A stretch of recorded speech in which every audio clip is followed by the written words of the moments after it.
ሁሉም የገንዘብ ዝውውር በራሱ ጊዜ እየተዘዋወረ ነው ያለው። ከአካውንቱ ገንዘቦች እየጠፉ ነው። ሰርቨሩ ሀክ ተደርጓል። ባላንሴ፣ ሁሉም ነገር አለቀ። ወይኔ ያለቀልኝ እኔ። ወይኔ ወይኔ ገንዘቤ፣ ወይኔ ገንዘባችን፣ ወይኔ ገንዘቤ። አሁኑኑ ማስቆም የማንችል ከሆነ ባንክ ቤት ውስጥ ያሉ ሁሉም አካውንቶች እንዳለ ባዶ ይሆናሉ። እናም ሁላችንም ያልቅልናል፣ እንወድማለን። አለቃዬ 10 ደቂቃ የምትሰጠኝ ከሆነ የገንዘብ ዝውውሩን ላስቆም እችላለሁ። ይሄ ልጅ ደግሞ ከየት ነው የመጣው? ለመሆኑ ታውቀዋል እንዴ ምን እየተካሄደ እንደሆነ? ትልልቅ ኤክስፐርቶች እዚህ ቁጭ ብሎ ያቃታቸውን አንተ ደግሞ እኔ ማስተካከል እችላለሁ ትላለህ እንዴ? ትንሽ ደቂቃ ብቻ ነው እየጠየቅኩ ያለሁት። ምናልባትም ላስቆም እችል ይሆናል። ይኸውልህ ወንድም፣ ጭራሽ አሁን ለማኝም ባንክ ቤትን አድናለሁ ይላል። ማንም ሰው ግን አልታወቀውም። ይሄ የናቁት ልጅ ነው የባንክ ቤቱ የመጨረሻ ተስፋ ሊሆናቸው የሚችል። ከከተማው ራቅ ብሎ አንድ ገጠር ላይ የ16 ዓመት ወጣት ልጅ መሆን ከእናትና አባቱ ጋር ይኖር ነበር። ሕይወታቸው ትንሽ ቢሆንም ደስታቸው ግን በጣም ትልቅ ነበር። ነገር ግን አንድ ቀን ሁሉም ነገር በድንገት አለቀ። በድንገተኛ አደጋ ምክንያት እናትና አባቱን በአንድ ቀን አጣ። ከዛን ቀን በኋላ ቤቱ ቢኖርም ነገር ግን የሚኖሩበት ሰዎች አልነበሩም። ልክ እንደመሸ ቤቱ ጸጥ ረጭ ይልበታል። እያንዳንዱ ቦታ እናትና አባቱን ያስታውሱታል። አንዴ የእናቱ ድምፅ፣ አንድ ጊዜ ደግሞ የአባቱ ንግግር። አብዛኛውን ጊዜ በድንገት ከእንቅልፉ ይነሳና ጸጥ ብሎ ይቀመጣል። አንድ ቀን ማታ ደግሞ ከእንቅልፉ ተነሳና ወደ ውጭ ወጣ። ዙሪያውን እንዳለ ጨለማ ነበር። የገጠሩ ሰው ጠቅላላ ተኝቶ ነበረ። ለትንሽ ጊዜ ቤቱን ተመለከተና አሁን ግን ይሄ ቤት የራሱ ቤት አልመስለው እያለ መጣ። በሚቀጥለው ቀንም ከሰዓት በኋላ ቤቱ ላይ ተቀምጦ የእናትና አባቱን ፎቶ ግድግዳ ላይ የተሰቀለውን እያየ ነበር። ልቡ ላይ አንድ ነገር እየተመላለሰበት ነበር። እናም ለራሱ እንዲህ አለ፣ እዚህ የምኖር ከሆነ በየቀኑ እንደዚሁ ማዘኔ አይቀርም። ስለዚህ እኔ ከዚህ ገጠር መሄድ አለብኝ። በሚቀጥለው ቀንም ውሳኔውን ወሰንና ለመጨረሻ ጊዜ ቤቱን ተመለከተና ለማንም ሰው ሳይናገር ገጠሩን በመልቀቅ ጉዞውን ጀመረ። ለብዙ ሰዓታትን ተራመደ። እናም አንድ ትልቅ ከተማ ላይ ደረሰ። ከተማው በእርግጥ ለሱ አዲስ ነበር። ሁሉም የሚያየው ነገር በጣም ፈጠነበት። ሰዎችም፣ መኪናዎችም፣ ድምጾችም፣ ምንም ሊገባው አልቻለም። ምን ማድረግ እንዳለበትና ወዴት መሄድ እንዳለበት። በመጀመሪያ ቀኑ ምንም አልበላም። በሁለተኛ ቀኑም ረሃቡ በጣም ጨመረበት። በከተማ ውስጥ ባሉ መንገዶች መዞር ጀመረ። ወደዛም ወደዚህም ዞረ። በስተመጨረሻም የሆነ ቦታ ላይ ቆም አለና የሚበላ ነገር ስጡ ብሎ መለመን ጀመረ። አንድ ምግብ የሚሸጥበት ቦታ ላይ ቆም አለና እንዲህ አላቸው፣ ወንድሜ የሆነ የሚበላ ነገር ትሰጠኛለህ? ባለምግብ ቤቱም ባለሱቁም ምንም ነገር ሳይናገር በምልክት ብቻ ዞር በል ከዚህ አለው። ከዛም ወደፊት ጉዞውን ቀጠለ። ሌላ ቦታም ሲሞክር እዛም ዞር በል ተባለ። አንዳንዶቹም አይተው እንዳላዩ ዝም ይሉታል። አንዳንዶቹ ደግሞ በቀጥታ የለም ሂድ ከዚህ ይሉታል። ብዙ በመጓዙ የተነሳ ደክሞታል። በራቡም የተነሳ ሰውነቱ ዝሏል። አንድ ባቡር ጣቢያ ስር ሄደና ቁጭ አለ። እናም ለራሱ እንዲህ አለ፣ እንደዚህ እጄን ለልመና በመዘርጋቴ ምንም ማደርገው ነገር አይኖርም፣ ምንም ማገኘው ነገርም አይኖርም። ስለዚህ የሆነ ስራ መስራት አለብኝ። የዛን ቀን ማታ እዛው ቦታ ላይ አደረ ቁጭ ብሎ። በማግስቱ ጠዋትም ከተማውን በስርዓቱ መመልከት ጀመረ። እናም የሆነ ቦታ ሲመለከት ወጣቶች በማዳበሪያ የብረት ቁርጥራጭና ሃይላንድ ሲሰበስቡ አየ።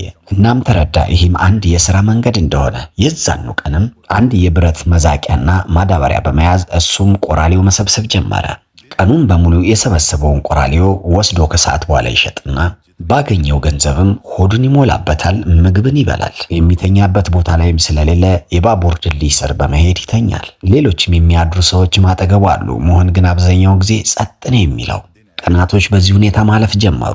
ሁልጊዜ ጧት እየተነሳ የድሮ ማዳበሪያውን ትከሻው ላይ በማድረግ የብረት መዛቂያና ዱላ በእጆቹ በመያዝ በየመንደሩ ይዞራል። አይኖቹ አሁን የቱጋ ሃይላንድ ማግኘት እንዳለበትና የቱጋ የብረት ቁርጥራጭ ማግኘት እንዳለበት ለይተው ማወቅ ጀምረዋል። መጀመሪያ እንደ ተራ ነገር ሲንቀው የነበረው አሁን ግን ለሱ የሆዱ መሙያ መንገድ ሆኖለታል። አንድ ቀንም ከሰዓት በኋላ ቆራሌዎችን በመሸጥ ገንዘቡን ይዞ እየተመለሰ ያለ እጆቹ ላይ የያዛቸውን ሳንቲሞች እየተራመደ በመቁጠር ላይ ያለ በልቡ የሆነ ነገር አሰበና መንገድ ዳር ላይ ቆሞ ፍራንኮችን አየ ባይኖቹ። ለትንሽ ደቂቃዎች አሰብ አደረገና ከዛም ቀስ ብሎ ለራሱ እንዲህ አለ፣ በዚህ ሁኔታ ስራ የምሰራ ከሆነ ህይወቴ ልክ እንደዚሁ ቀጥ ይላል። ለትንሽ ጊዜ ያክል እዛው ከቆመ በኋላ አሁንም በድጋሚ የሆነ ሐሳብ መጣ በልቡ። አስታወሰ የአባቱን ንግግር። አባቱ ሁል ጊዜ እንዲህ ይለው ነበር፣ በትምህርት ነው ህይወትህን መቀየር የምትችለው ይለው ነበር። በሚቀጥለው ቀንም አንድ የመንግስት ትምህርት ቤት በኩል ሄደና እዛው በሩ ጋር ደርሶ ለትንሽ ጊዜ ያክል ቆሞ ሲመለከት ልብሶቹ ጭቃ በጭቃ አፈር ባፈርና እጅግ በጣም በመቆሸሻቸው የተነሳ ውስጥ ለመግባት በጣም ፈራ ተባ እያለ ነበር። ትንሽ ቆም ካለም በኋላ እንደምንም ደፈር ብሎ ወደ ውስጥ ገባ። ወደ ቢሮውም በመግባት ቀስ ብሎ እንዲህ አለው፣ እኔ እዚህ ትምህርት ቤት መማር ፈልጌ ነበር፣ እባካችሁ ልታስገቡኝ ልትመዘግቡኝ ትችላላችሁ? ውስጥ ተቀምጣ የነበረችው አስተማሪ አየችውና በጣም ተገረመች። ነገር ግን ሙሉ ነገሩን ታሪኩን ሲያጫውታቸው ከዛም በኋላ መዘገቡትና እንዲገባ ፈቀዱለት። የዛን ቀን መሆን ለመጀመሪያ ጊዜ ክላስ ገብቶ ቁጭ አለ። ነገር ግን ይሄ መንገድ ለሱ ቀላል አልነበረም። ክላስ ውስጥ ያሉ ልጆች እሱን እያዩ ይገረሙ ነበረ። ልብሶቹ፣ ሰውነቱ በጣም የተለየ ስለነበር አለባበሱ፣ አኗኗሩ ስለሚለይ። እናም አንድ ተማሪ ወደ እሱ ጠጋ በማለት እንዲህ አለ፣ ይሄ ቆራሌው የሚለቅመው ልጅ አይደል እንዴ? አሁን ጭራሽ ይህም ከኛ ጋር ሊማር። ክላስ ውስጥ ያሉ ተማሪዎች ሁሉም ሳቁበት። መሆን ግን ጸጥ ብሎ አንገቱን ደፋና ከዛም መጽሐፎቹን ገለጠ። ያውቅ ነበረ እነዚህ ነገሮች የሚያስብ ከሆነ ወደፊት መራመድ እንደማይችል። አሁን ህይወቱ ከመጀመሪያውም በላይ በጣም አደጋ ሆኖበታል። ቀኑን በሙሉ ቆራሌው ሲሰበስብ ይውልና ከሰዓት በኋላ ወደ ትምህርት ቤት ሄዶ ማታ ደግሞ ጥናቱን ያጠና ነበር። ድካምም ቢሰማው ማቆም ግን አልፈለገም ጥናቱን። ቀስ በቀስም እየተማረ ያለውን ትምህርት በጣም መውደድ ጀመረ። በተለይ ከኮምፒውተር ጋር የተገናኙ ነገሮችን ይወዳል። ትምህርት ቤት ውስጥ የኮምፒውተር ክላስ በኖረ ሰዓት ከሁሉም በላይ በጥሞና ያዳምጣል። እሱ ይሄንን በማወቁ በጣም ደስ ይለው ነበር። ሲስተም እንዴት ነው የሚሰራው? ዳታስ በምን አይነት ሁኔታ ነው የሚሰራው? ኔትወርክስ እንዴት ነው የሚያገናኙት? ይል ነበረ። አንድ ቀን ቆራሌው እየሰበሰበ ያለ አንድ ያረጀችና የወላለቀች ግማሽ አካሏ እንዳለ ቆሻሻ ውስጥ የተቀረቀረች ላፕቶፕ አገኘ። ወልወል አደረገና ሲያያት ስክሪኗ ተሰብሯል። ኪቦርዱንም ሲነካካው ምንም የሚሰራ ነገር የለም። አንዳንዶቹ እንደውም አዩትና ሳቁበት። እንዴ ይህንን አንስተ ምን ሊያደርግልህ ነው? ይሄ እኮ ከጥቅም ውጭ የሆነ ነገር እኮ ነው። መሆን ምንም መልስ አልሰጣቸውም። ላፕቶፑን ማዳበሪያ ውስጥ በመክተት ከራሱ ጋር ይዞት ሄደ። የዛን ቀን ማታ ድልድዩ ስር በመቀመጥ ላፕቶፑን ለማስተካከል ሲሞክር አደረ። ብዙ ጊዜ ይከፍታል፣ ይዘጋል፣ ክሮችን ይቀጣጥላል፣ ይጠግናል። ብዙ ሙከራዎችን ካደረገ በኋላ በድንገት ስክሪኑ ከፈተለት። የመሆነ አይኖች አንጸባረቁ በደስታ። እናም ቀስ ብሎ እንዲህ አለ፣ ይሄ የሚሰራልኝ ከሆነ በጣም ብዙ ነገር እማርበታለሁ ማለት ነው። ቀስ በቀስም እሱ ላፕቶፑን መጠቀም ጀመረ። ኢንተርኔቱም አንዳንድ ጊዜ ይሰራለታል፣ አንዳንዴ ደግሞ አይሰራም። ነገር ግን ምንም ቢሆን መማሩን ቀጠለ። ቀን ቀን ያው ቆራሌው ሰብሳቢው ልጅ ነው፣ ማታ ግን ሌላ ዓለም ላይ ነው ያለው። እሱ ሲስተሞችን እየተረዳ ነው፣ ኔትወርኮችን እየተማረ ነው። ቀስ በቀስም እንዴት ሃክ እንደሚደረግና ሲኪዩሪቲ ነገሮችን ማወቅ ጀመረ። በተሰባበረችው ላፕቶፕ በመቀመጥ መማር የፈለገውን ያክል ተምሯል። በቂም ነበር ለሱ። አሁን እሱ ይህንን መረዳት ጀምሯል። ኮምፒውተር ሲስተም እንዴት ስራ እንደሚሰራ፣ ኔትወርክም እንዴት እንደሚያገናኙ፣ እናም እንዴት በትንሽ ስህተት ሁሉም ሲስተም ሊበላሽ እንደሚችል። አንድ ቀን ጠዋት እንደተለመደው የራሱን ማዳበሪያና የብረት ዱላዎችን በመያዝ ወደ ሙኬ ገበያ መሆን ሲሄድ አካባቢው ላይ ትልልቅ ሾሩሞች፣ ቢሮዎችና እጅግ በጣም ትላልቅ ባንኮች አሉ። እዛ ባንክ ላይም ሁሌ ሰዎች ይሰበሰቡ ነበር። ጸጥ ብሎ ቆራሌዎችን እየሰበሰበ እያለ እየመራረጠም እያለ በድንገት ከባንክ ቤት ውስጥ ወደ ውጭ እየጮሁ ሰዎች ወጡ። ከአንገቱ ቀና ብሎ መሆን ሲመለከት አካባቢው ተለዋውጧል በጩኸት። አብዛኛዎቹ ሰዎች ከባንክ ወደ ውጭ በመውጣት ፊታቸው ላይ ፍርሃት እየታየባቸው እርስ በርሳቸው እያወሩ እየጮሁ ነው። ባንክ ቤት ውስጥም አንዱ ሰውዬ በስልክ እንዲህ ያለ ነው፣ ሁሉም የገንዘብ ዝውውር በራሱ ጊዜ የተዘዋወረ ነው። ሲስተሙን የተቆጣጠረብን ሰው አለ። ከአካውንቶች እኮ ገንዘቦች እየተሰወሩ ነው ያሉት። ሰርቨራችንም ሀክ ተደርጓል። ይህንንም እንደሰሙ አካባቢው ላይ ያሉ ሰዎች መጮህ ጀመሩ። ከደቂቃዎች በኋላም ከባንክ ቤት ውጭ ብዙ ሰዎች መሰብሰብ ጀመሩ። ሁሉም በሞባይላቸው ባላንሳቸውን ቼክ እያደረጉ ነው። አንዳንዶቹ ወደ ባንክ ካልገባን እያሉ ይጮሃሉ። አንዳንዶቹ ፈርተው ደግሞ ደርቀው ቀርተዋል። ቀስ በቀስም ወሬው እንዳለ በጣም ተበራከተ። ባንኩም የሳይበር ጥቃት እንደደረሰበትም ተሰማ። ከከተማው በሌላኛው ጫፍ በኩልም ሰዎች ከኤቲኤም ገንዘባቸውን ለማውጣት በጣም ብዙ ወረፋዎችን መጠበቅ ጀመሩ። አንዳንዶቹም ማውጣት ቢችሉም ነገር ግን ከደቂቃዎች በኋላ ሁሉም ማሽኖች ባዶ ሆኑ። ከአካውንቶቻቸው ውስጥም ብሩ እየተሰወረ መጣ። ከሰዓታትም በኋላ እጅግ በጣም ነገሩ ተባባሰ። ከባንኩ ዋና መስሪያ ቤትም ትልልቅ ሲስተሞችን ማስጀመሩ። ከሀገር ውስጥና ከውጭ የሳይበር ኤክስፐርቶችም ተጠሩ። በትልልቅ ስክሪን ላይም ዳታውን ቼክ እያደረጉ ነው። ቢሆንም ግን ማናቸውም ጥቃቱ የት እየደረሰ እንደሆነ ምንም ሊያውቁት አልቻሉም። ሁላቸውም እየሞከሩ ያሉት እንደምንም የገንዘብ ዝውውሩን ለማስቆም ነበር። ነገር ግን ሲስተሙን ምንም ሊቆጣጠሩት አልቻሉም። መሆንም ቀስ በቀስ ራቅ እያለ ሄደና አንድ የሆነ ቦታ ላይ ቆመ።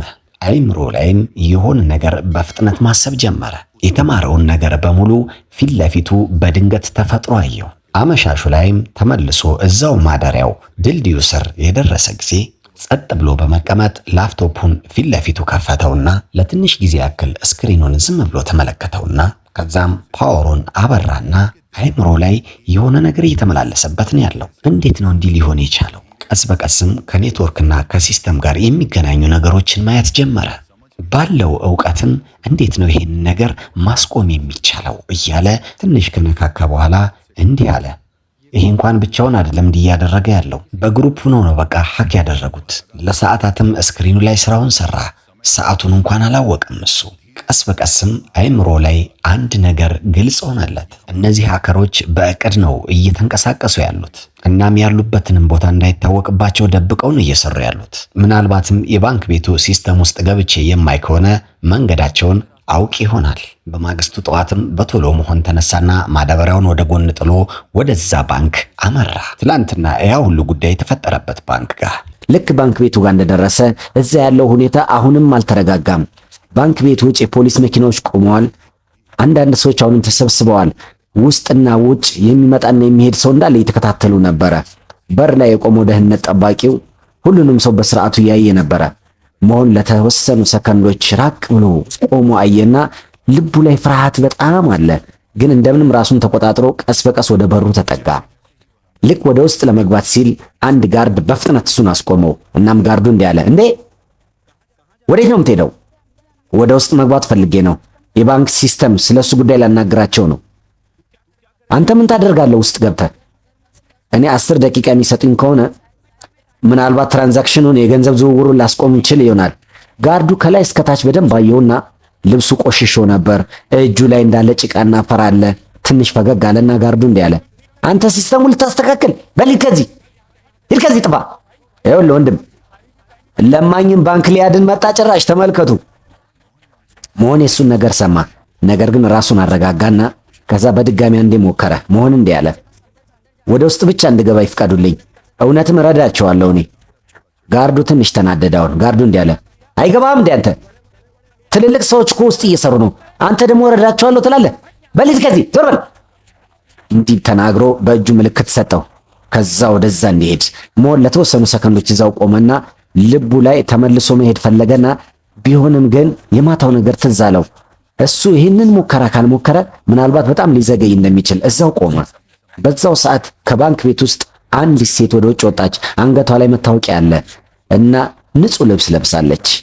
የእሷ እርምጃዋ በግልጽ ያስታውቃል። ባንክ ቤት ውስጥ አንድ የሆነ ኃላፊ ቦታ ላይ እንደምትቀመጥ። ስሟ ኒለም ይባላል። የዚህ ባንክ ማናጀር ነበረች። ውጭ የቆመውን መሆንና ጋርዱን አየችና እሷ የመሰላት ዝም ብሎ እየተለፋለፉ መስሏት ነበር። ቀጥታ መጣችና ጠይቀች። ምንድነው? እመቤቴ፣ ይሄ ልጅ ውስጥ መግባት ፈልጎ ነው። የባንክ ቤት ሲስተሙን አስተካክላለሁ እያለ ነው። ኒለም አንዴ ወደ መሆን ተመለከተችና ፊቱ ላይ ቆሻሻ ነገሩ ልብሱን እንዳለ አየች። ነገር ግን አይኖቹ ላይ ፍርሃት አልነበረም። የሚገርም በራስ መተማመን አየችበት። ለትንሽ ጊዜ መሆንን አየችና ከዛ ቀስ ብላ እንዲህ አለችው፣ ውስጥ ለምንድነው መግባት የፈለከው? ትላንት ስለተፈጠረው ነገር፣ ስለ ሀክ ስለተደረገው ጉዳይ ሲስተሙ በስርዓቱ ከታየ እሱን ማስቆም እንደሚቻል ስለማቅ ነው። መሞከር ፈልጋለሁ። እመቤቴ፣ አንቺም የሱን ነገር አትስሚ። ይሄ ለምንም ነገር የሚጠቅም አይደለም። ጥሩ እሺ፣ ወደ ውስጥ ይግባ እስቲ ተው። ጋርዱ በጣም ተገረመ። ጋርዱ እንዲህ አለ፣ እመቤቴ፣ ይሄ ኒለም አስቆመችውና ችግር የለውም እኔ ያለው። ጋርዱ ጸጥ አለ እና ወደ ጥግ መሆን ለመጀመሪያ ጊዜ ወደ ባንክ ቤት ውስጥ ገባ። ተፈቀደለትና ውስጥ ያለው ሁኔታ እጅግ በጣም አስቸጋሪ ነበር። ሰራተኞች ወደዚህ ይሮጣሉ፣ ስልክ ይጮሃል። በጣም ብዙ ኮምፒውተር ስክሪኖች ላይ ዳታ እየተጠቀሙ ነው ያሉት። አንዳንድ ሰዎች ፈርተዋል፣ አንዳንዶች ደግሞ ተጨንቀዋል። ኒለም መሆንን ከራሷ ጋር ይዛ ወደ ውስጥ ገባች። ትንሽ ራቅ ብለው ከሄዱ በኋላ አንድ ትልቅ ክፍል ፊት ለፊት ቆሙ። የባንክ ዋና ኃላፊዎችና ቴክኒካል ሰዎች የቆሙበት ክፍል ውስጥ በጣም ትልልቅ ስክሪኖች አሉ እና ብዙ ሲስተሞች አንድ ላይ እየተገለገሉበት ነው። ልክ መሆን ወደ ውስጥ ነገባ። እዛ የተቀመጠው ዋና ኃላፊው አይኑን እሱን አየውና በፍጥነት ተቆጣ። ዋና ኃላፊው እንዲህ አለ፣ ማን ነው ይሄ? ማን ነው ወደዚህ ይዞ ተመጣ? ይሄ ልጅ እንደሚለው ከሆነ ረዳችኋለሁ እያለ ነው። እየቀለድሽ ነው እንዴ አንቺ? እዚህ ከአገር ውስጥና ከውጭ አገር ኤክስፐርቶች መጥተው አንቺ ደግሞ ቆራሌው ሰብሳቢ ይዘሽ ትመጫለሽ እንዴ? ሁሉንም ሙከራ እኮ መሞከር አለብን እኛ። እስካሁን ማንም ሰው ይህን ችግር መፍትሄውን ሊያገኝለት አልቻለም። ጥሩ እሺ፣ ምን ማድረግ ትችላለህ አንተ? ትንሽ ደቂቃ ብቻ ስጡኝ፣ ሲስተሙ ማየት ፈልጋለሁ እኔ። ጥሩ እሺ፣ 5 ደቂቃ። ምንም ነገር ካልቻልክ በፍጥነት ወደ ውጭ እንድትወጣ። ኒለም ትንሽ ጭንቅላቷን አንቀሳቀሰችና መሆን ቀስ በቀስ ወደ ሲስተም ፊት ለፊት ሄደና ቁጭ አለ። ትልልቅ ስክሪን ፊት ለፊቱ ላይ ዳታ ምናምን ይሰራል። ክፍል ውስጥ ያለው ሁሉም ሰው አይኑ እሱ ላይ ነበረ። አንዳንድ ሰዎች አሁንም በጣም አሳነሰው ገምተውታል። አንዳንዶች ተገርመው እያዩት ነው። አንዳንዶች ደግሞ እየጠበቁ ነው ይሄ ልጅ እውነት ምን ያደርጋል እያሉ። መሆን ስክሪኑን በስርዓቱ በጥሞና አየና ቀስ በቀስ ኪቦርዱ ላይ ጣቶቹን ቁጭ አደረገ። መጀመሪያ የሲስተሙን አክቲቪቲ ለመረዳት ሞከረ። ከየት ነው ትራንዛክሽን እየተካሄደ ያለው? በየትኛው ሰርቨር ነው ዳታ እየተጠቀሙ ያሉት? እንዴት ነው ሲስተሙን መቆጣጠር የቻሉት የሚለውን። ከትንሽ ደቂቃ በኋላ ሁሉም ነገር ገባው። ሃከሮች ቀጥታ በባንክ ቤቱ ሰርቨር አይደለም እያጠቁ ያሉት፣ በተለያየ መንገድ ነው ሲስተሙን እንዳለ ፕሮሰስ የሚያደርጉት። ማለትም ትክክለኛ ቦታቸውን ለመደበቅ ብዙ አይነት ነገሮችን እየተጠቀሙ መሆኑን ተረዳ። በፍጥነት አንዳንድ ነገሮችን አስተካከለና ስክሪኑ ላይ የሚሄደውን ዳታ በተለየ መንገድ ማየት ጀመረ። ክፍል ውስጥ የተቀመጡ ቴክኒካል ሰዎች ይህን አይተው በጣም ተገረሙ። ኤክስፐርቶች ለማድረግ የሞከሩትን እያደረገ ስለሆነ አጠገብ ያለው ሰው ቀስ ብሎ እንዲህ አለ፣ ይሄ ምን እያረክ ነው? ሁለተኛው ሰው ወደ ስክሪኑ በኩል እያየ እንዲህ አለ፣ ትራፊኩን ፊልተር እያደረገ ነው። ምናልባት ሶርሶችን ለመያዝ መሰል የሚሞክረው። መሆን የነሱን ነገር ሰማ። ነገር ግን ሳያስቆም እጁን መስራት ጀመረ። በቶሎም ገብቶታል። እሱ ትራንዛክሽኑን ለማስቆም ብቻ እየሞከረ ከሆነ ሃከሮች ድጋሚ ሲስተም ውስጥ እንደሚገቡበት ያውቃል። መጀመሪያ ሲስተሙን እንዳለ ማስጠንቀቅ አለበት። ከትንሽ ጊዜ በኋላ እንዲህ አለ፣ መጀመሪያ ሁሉንም ትራንዛክሽኖችን ማስቆም አለብን፣ ካለበለዚያ ብሩ መሄዱ አይቆምም። ዋና ኃላፊው በፍጥነት ጠየቀው፣ ሲስተሙ ከተዘጋ ሙሉ ባንክ እንዳለ ይዘረፋል። ይሄን ነው እንደምናደርገው? መሆን ከስክሪኑ አይኑን ዘወር ሳያደርግ መልስ ሰጠ። ለትንሽ ጊዜ ሲስተሙን እናስቁም፣ ካለበለዚያ ኪሳራው በጣም ይበልጣል። የሚናገረውን አድርጉ እስቲ ባካችሁ። ዋና ኃላፊው ምልክት ሰጠ። በፍጥነት አንዳንድ ሰዎች ሲስተሙን የተወሰነው አካሉን ዘጉት። ልክ ይሄ እንደሆነ ስክሪኑ ላይ የሚሄደው ትራንዛክሽን ቀስ በቀስ መቆም ጀመረ። ለመጀመሪያ ጊዜ እንዲመሰላቸው ነገሮችን እየተቆጣጠሩ መሰላቸው። መሆን በፍጥነት ሁለተኛውን ሲስተም ደግሞ ስራ መስራት ጀመረ። እሱ በተለየ ኔትወርክ ግንኙነት ፈጥሮ ያን መንገድ ለመያዝ ሞከረ። ሃከሮች ወደ ሲስተም ውስጥ የሚገቡበትን መንገድ ጣቶቹና ኪቦርዱ ስራቸውን እየሰሩ ነው። አይኑ ደግሞ ስክሪኑ ላይ ነው። ከትንሽ ደቂቃዎች በኋላ እንዲህ አለ፣ እነዚህ ሰዎች በአንድ ቦታ አይደለም ስራ የሚሰሩት፣ እየተንቀሳቀሱ ነው የሚሰሩት። ማለት እንዴት? አካባቢያቸውን እየቀያየሩ ነው። አንድ ቦታ ላይ አይደለም የሚቆሙት። ይህን ሰምቶ ሁሉም ፊታቸው ላይ እጅግ በጣም ፍርሃት ጨመረ። ግልጽ ነው ሃከሩ በጣም ፕሮፌሽናል እንደሆነ፣ እሱን መያዝ ቀላል እንደማይሆን አወቁ። ስክሪኑ ላይ እንደ ድንገት በፍጥነት የሆነ ነገር ተቀየረ። ሃከሩ ሲስተሙ ልክ እንደተቀየረ ሲያውቅ ትራንዛክሽኑን በፍጥነት እንደገና ጀመረው። አንድ ቴክኒካል ኤክስፐርት ፈርቶ እንዲህ አለ፣ ድጋሚ አክሰስ አደረጉት እኮ ኮምፒውተሩ ድጋሚ እንደገና። አሁንም ስራው በጣም ጨመረ። በዚህ ሰዓት መሆን ዝግጁ ነበር። በፍጥነት የሆነች ቃላት ጨመረና ለአንድ ሰከንድ ሙሉ ስክሪን ፍሪዝ ሆነ። ቀስ በቀስ ትራንዛክሽኑ ከዛ መቆም ጀመረ። መሆንም እንዲህ አለ፣ አሁን ቀጥታ ሲስተም ውስጥ አይገቡም እነሱ፣ ነገር ግን በድጋሚ መሞከራቸው አይቀርም። ክፍል ውስጥ የተቀመጡ ሰዎች አሁን በተለየ አይን ማየት ጀመሩ። መጀመሪያ እሱን በጣም አሳነሰው ሲገምቱት የነበሩት በጥሞና የሱን ነገር ማዳመጥ ጀመሩ። ኒለም እንዲህ አለች፣ ማድረግ ትችላለህ አንተ፣ ቀጥል ወደፊት። መሆንም ጭንቅላቱን አንቀሳቅሶ ከዛ በኋላ ወደ ስክሪኑ አይኑን እያየ ወደሚቀጥለው እርምጃ ተራመደ። ሲስተሙን ማዳን ብቻ ሳይሆን ሃከሮችን መፈለግ እንዳለበት ቀስ በቀስ ትራክ ማድረግ ጀመረ። የዳታውን ሁሉንም መስመር እያነበበ ሁሉንም እንቅስቃሴዎችን እየተረዳ እዛ ቦታ ድረስ ለመድረስ እየሞከረ ነው። ይሄ ሁሉ እየተፈጠረ ያለበት ቦታ በፍጥነት ኔትወርኩን ጠለፈ። ሁሉንም ኮኔክሽን ለያይቶ አየ። ሁሉንም ትራፊኩን እንዳለ ትሬስ አደረገ። ጣቶቹ ኪቦርድ ላይ በፍጥነት በጣም እየሰሩ ነው። ከትንሽ ደቂቃዎች በኋላ ስክሪኑ ላይ በጥሞና አየና የዳታው አንድ መስመር በተደጋጋሚ በተለያየ ፓተርን ይቀያየራል። መሆን እንዲህ አለ፣ እነዚህ ሰዎች በተለያየ ቦታ አካባቢያቸውን ይቀያየሩ ነው። አንድ ነገር ግን በተደጋጋሚ ይመላለሳል። አጠገብ ያለው ኤክስፐርት ጎንበስ ብሎ አየና እንዲህ ብሎ ጠየቀው፣ ማለት እንዴት? መሆን ወደ ስክሪኑ እያሳየ እንዲህ አለ፣ የእነሱ መንገድ እየተቀያየረ ነው። ይሄ ቤዚክ ሲግናላቸው ግን በተደጋጋሚ ይመጣል። ስለዚህ ከሆነ ቦታ ላይ ተያይዟል ማለት ነው። ይሄ ሎኬሽኑ መያዝ እንችላለን እንዴ? ሙሉ በሙሉ ባይሆንም ነገር ግን መድረስ እንችላለን ወደ እነሱ። ይሄን ብቻ ተናግሮ በፍጥነት አንዳንድ ነገሮችን መጻፍ ጀመረ። ስክሪኑ ላይ ማፕ የሚመስል ነገር ተከፈተ። የተለያየ ሎኬሽን እንዳለ ያሳያል። እዛ ከሁሉም ነገር ላይ አንድ ፓተርን ፈለገ። ቀስ በቀስ እሱን ነገር ለመረዳት ሞከረ። ይሄ ሌላ የተለየ ቦታ ሳይሆን ሲግናሉ ወደ አንድ ቦታ ላይ ነው የሚሄደው። መሆንም እንዲህ አለ፣ እነዚህ ሰዎች አንድ ቦታ አይደለም የተቀመጡት፣ እየተንቀሳቀሱ ነው ያሉት። የሆነ መኪና ውስጥ ሳይሆኑ አይቀሩም አለ። ክፍል ውስጥ ጸጥ ረጭ አለ። ኒለም በፍጥነት ጠየቀችው፣ ሎኬሽኑን ትራክ ማድረግ ትችላለህ እንዴ አንተ? ትራክ የምናደርጋቸው ከሆነ አዎ፣ እነሱን ልንጠጋቸው እንችላለን። ዋና ኃላፊ ለፖሊስ ቶሎ ብሎ ተናገር። ከትንሽ ደቂቃዎች በኋላ ውጭ የቆሙ የፖሊስ ቡድኖች በተጠንቀቅ ተነሱ፣ መኪናዎችን አዘገጃጁ። መሆንም አንድን ሲስተም በተለየ ቦታ ያዘውና ቀጥታ ተከታተላቸው። እናም እንዲህ አለ፣ የሆነ ሰው ከሱ ጋር መኖር እንዳለበት፣ መንገዱ ላይ ሲግናሉን በትክክል ሞኒተር ማድረግ ስለሚጠበቅበት። ከትንሽ ጊዜ በኋላ ሁሉም ከባንክ ቤት ውጭ ወጡ። ውጭ የፖሊስ መኪናዎች ቆመው ነበር። መሆን አንድ መኪና ውስጥ ተቀመጠ። ከሱ ጋር አንድ ኦፊሰር፣ አንድ ቴክኒካል ሰውም ነበረ።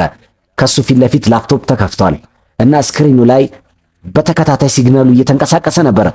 መኪናው በፍጥነት መንገድ ላይ መንቀሳቀስ ጀመረ። መሆን ስክሪኑን እያየ ነው። ከተወሰኑ ሰከንዶች በኋላ አካባቢውን እየጠቆመው ነው። መሆን እንዲህ አለ፣ ቀጥታ ሂድ፣ በሚቀጥለው መስመር ደግሞ ወደ ቀኝ በኩል ታጠፍ። ሲግናሉ ወደዛ ነው የሚያመላክተው። የፖሊስ መኪና እሱ በተናገረው መስመር በፍጥነት እየተራመዱ ነው። የሳይረን ድምፅ ሙሉ መንገድ ላይ እየጮኸ ነው። የከተማ ሰዎች መንገድ ላይ ዘወር እያሉላቸው ነው። እዛ በሁለተኛ በኩል ደግሞ መኪና ውስጥ ሀከሮች ያሉበት ቦታ እነሱ መጠራጠር ጀምረዋል። የነሱ ሲስተም ላይ ትንሽ የሆነች ለውጥ አይተዋል። አንዱ ሀከር እንዲህ አለ፣ የሆነ ሰው እኛን ትራክ ለማድረግ እየሞከረ ነው። አካባቢያችንን ቀይረው፣ ሎኬሽኑን ቀይር በፍጥነት እንዳታቆም። የነሱ መኪና ወደ ተራራማ ቦታ ላይ እየሄደ ነው። በተከታታይ መንገዱንም ይቀያይራሉ፣ ማንም ሰው እንዳይዛቸው ስለፈለጉ። ነገር ግን በዚህ ሰዓት ፊት ለፊት አንድ ተራ ሰው አልነበረም። ፊት ለፊት መሆን ነበረ። ሁሉንም እንቅስቃሴያቸውን ተረድቷል። መሆን ስክሪኑን በትክክል አየና እንዲህ አለ፣ እነዚህ ሰዎች ከከተማ ወጣ እያሉ ነው፣ ወደ ተራራማ ቦታ አካባቢ። የፖሊስ ዋና ኃላፊ ሹፌሩን ትዕዛዝ ሰጠው። የመኪናው ስፒድ ጨመረ። ከግማሽ ሰዓት በኋላ እንዲሁ ዝም ብሎ መከተል ጀመሩ። ባዶ የሆነ ጸጥ ረጭ ያለ ዙሪያውን እንዳለ ባዶ መንገድና ተራራማ ቦታ ላይ ደረሱ። መሆን ወደ ስክሪኑ አየና እንዲህ አለ፣ ሲግናሉ ቅርብ ነው፣ እዚሁ አካባቢ አጠገባችን ሳይሆን አይቆሩም። ፖሊስ በፍጥነት መኪናውን እንዳለ አዞረ። መንገድ ላይ ብዙ መኪኖች ቆመው ነበረ፣ ቢያንስ ተመሳሳይ የሆኑ መኪናዎች። አሁን ትክክለኛ ነገር ተጀመረ። የትኛው መኪና ውስጥ ነው ሀከሮች ያሉት የሚለው። ይህን ማጣራት ቀላል አልነበረም። መሆን በቶሎ ዳታውን ቼክ ማድረግ ጀመረ። ሁሉም መኪና ጋር የሲግናሉን ኃይል እንዳለ ቼክ ማድረግ ጀመረ። ከትንሽ ሰከንዶች በኋላ ወደ አንድ መኪና በኩል አመላከተና እንዲህ አለ፣ እነዛ ናቸው፣ ያው ሲግናሉ እዛ ጋር ነው ያለው። ፖሊስ በፍጥነት ወደዛ መኪና ሄደ። መኪና ውስጥ የተቀመጡ ሰዎች ገብቷቸዋል፣ አሁን መትረፍ እንደማይችሉ። በፍጥነት እነሱ ሲስተሙን ለመዝጋት እየሞከሩ ነበር። ነገር ግን በጣም ዘግይተው ስለነበር ከትንሽ ሰከንዶች በኋላ ፖሊስ መኪናቸውን ከበበው እና በራቸውን ከፈተ። ውስጥ 5 እና 6 ሰዎች ቁጭ ብለው ነበር። ፊት ለፊታቸው ላፕቶፕና ሲስተም ተከፍቶ ነበር። ሁላቸውም በቁጥጥር ስር ዋሉ። በዛው ሰዓት ሙሉ ከተማ በጣም የሚያስገርም ሀከሮች እንደተያዙ ተሰማ። በእንደዚህ አይነት ልጅ የተነሳ ከትንሽ ሰዓታት በፊት ማንም ሰው ወደ ውስጥ ግባ ብሎ ያልፈቀደለት ልጅ እንዳስቆመው ሀከሮች ከተያዙ በኋላ አካባቢው እንዳለ ተቀየረ። ከትንሽ ጊዜ በፊት እጅግ በጣም ፍርሃቱ ሰምጦ የነበረው አሁን ተረጋጉ። ፖሊስ እነዛን ሁሉ ሰዎች ይዞ ወደ ከተማ በኩል ተመለሰ። መንገድ ላይ መሆን ጸጥ ብሎ ነበረ። ከሱ ፊት ለፊት ላፕቶፑ ተዘግቷል። ነገር ግን ጭንቅላቱ ላይ አሁንም ያ ሁሉ ነገር እየተካሄደ ነው። ለትንሽ ሰዓታት ሲካሄድ የነበረው እሱ ራሱ ሊያምን አልቻለም። ይሄን አክል ትልቅ ስራ መስራቱ። ተመልሶ ወደ ባንክ ሲደርስ እዛ እንደመጀመሪያው በጣም ብዙ ሰዎች ተሰባስበው ነበረ። የፖሊስ መኪናዎችን እንዳዩ ሰዎች መጫጫ ጀመሩ። ሀከሩ እንደተያዘ እንደሰሙ የሰዎች ፊት ላይ መረጋጋት ታየባቸው። የባንክ ዋና ኃላፊዎች፣ ሰራተኞች፣ ውጭ የቆሙ ሰዎች፣ ጠቅላላ የሁሉም ሰው አይን አሁን እዛ ልጅ ላይ ነበረ። ጸጥ ብሎ ከመኪና ወደሚወርደው ልጅ መሆን ቀስ በቀስ ከመኪና ወደ ውጭ ወጣ። ልብሱ ልክ እንደመጀመሪያው ነው። እጁ አሁን አፈር በአፈር እንደሆነ ነው። ነገር ግን አሁን እሱን የሚያዩበት አይን ግን ተለይቷል። ኒለም ወደፊት መጣችና አጠገቡ ቆማ እንዲህ አለች፣ ትንሽ ፈገግ እያለች እንዲህ አለችው፣ አንተ ዛሬ በጣም ትልቅ ስራ ነው የሰራኸው። መሆን ምንም አላላትም። ጸጥ ብሎ ቆመ። ከትንሽ ጊዜ በኋላ የባንክ ቤት ዋና ኃላፊም እዛ መጣ። ያ ኃላፊ መጀመሪያ ተናዶበት የነበረው አሁን ተረጋግቷል። ትንሽ ሰከንድ መሆንን አየውና ከዛ ቀስ ብሎ እንዲህ አለው፣ እኛ በጣም ትልቅ ጥፋት ነው ያጠፋነው። መጀመሪያ አንተን የምትለውን መስማት ነበረብን። መሆን አንገቱን ጎንበስ አደረገና ለሱ ይሄ ሁሉ አዲስ ነበር። ከትንሽ ጊዜ በኋላ ሚዲያዎችም እዛው ደረሱ። ካሜራ፣ ማይክሮፎን እና ሁሉም በድንገት እንዳለ ጨመረ። ሰዎች ማወቅ ፈልገው ነበር ይሄ ልጅ ማን እንደሆነ። ይሄን አክል ትልቅ ሀከሮችን እንዳለ ያስቆመ ነገር ግን መሆን አሁንም ጸጥ እንዳለ ነው። ኒለም ወደፊት መጣችና ሁሉንም ተቆጣጠረች። ለሚዲያዎች ተናገረች እንዴት አንድ ልጅ በራሱ ዕውቀትና በራሱ ድፍረት ሙሉውን ሲስተም እንዳዳነ። ከዛን ቀን በኋላ የመሆን ታሪክ ሙሉ ከተማ ላይ እንዳለ ተበራከተ። ሰዎች ስለሱ ጉዳይ ማውራት ማየት ጀመሩ። አንድ ቆራሌው ሰብሳቢ ልጅ ትልልቅ ኤክስፐርቶች እንኳን ባንክን ሊያድኑ ያልቻሉትን እሱ ባንኩን አዳነ የሚባለው ከከተማ ውጭ ሁሉ ተወራ። ከትንሽ ቀናቶች በኋላ በባንክ ቤት በኩል ትንሽ ዝግጅት ተዘገጃጀ። እዛ ትልልቅ ባለሀብቶች እና ባለስልጣኖች ባሉበት መድረክ ላይ መሆን ተጠራና ቀስ በቀስ ወደፊት መጣና ከሁሉም ሰው ፊት ለፊት ቆመ። ዋና ኃላፊው ማይኩን አነሳና እንዲህ አለ፣ ዛሬ እኛ እንደዚህ አይነት ልጅ ክብር እየሰጠነው ያለነው ለኛ እንዲህ ያስተማረን ብቃትና ድፍረት ማንንም ሰው ለይተን ማየት እንደሌለብን። ከዛም ክብር ተሰጠው፣ ሰዎች አጨበጨቡለት። መሆን ግን አሁንም ጸጥ እንዳለ ነበር። ከዛ ዋና ኃላፊው እንዲህ አለ፣ አንተ የምትፈልገው ነገር ካለ በዋጋ መሰረት የምትፈልገውን ያክል ገንዘብ ለመስጠት ዝግጁ ነን። የምትፈልገው ነገር አለ? እኔ ገንዘብ አልፈልግም። እንግዲያውስ አንተ ምንድነው የምትፈልገው? እኔ በቃ መማር እፈልጋለሁ እና ወደፊት ነው መጓዝ የምፈልገው። ያንተ ትምህርት ካሁን በኋላ በጭራሽ አይቆምም። የዚህ ኃላፊነት የኛ ነው እስከ መጨረሻው። ከዛን ቀን ጀምሮ የመሆን ህይወት ተቀየረ። የሚኖርበት ቦታም ተሰጠው። ለትምህርቱ እርዳታ ማገኘ። እሱ ጋር አሁን ሁሉም ነገር አለ፣ የሚያስፈልገው ነገር በአጠቃላይ። እሱ ግን የድሮ ቀኑን በጭራሽ አልረሳም። አሁንም ያስታውሳል እሱ ከየት እንደመጣ። ከጥቂት ወራት በኋላ ሙሉ በሙሉ ወደ ትምህርቱ ገባ። አሁን እዛ መጽሐፍ ድረስ ብቻ አይደለም ድንበሩ፣ የቴክኖሎጂ ዓለም ላይም እንደገና ወደፊት እየተማረ ነው።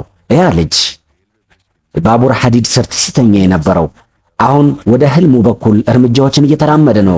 ከተማ ውስጥ ሰዎች አሁንም ስለሱ ታሪክ ያሰማሉ።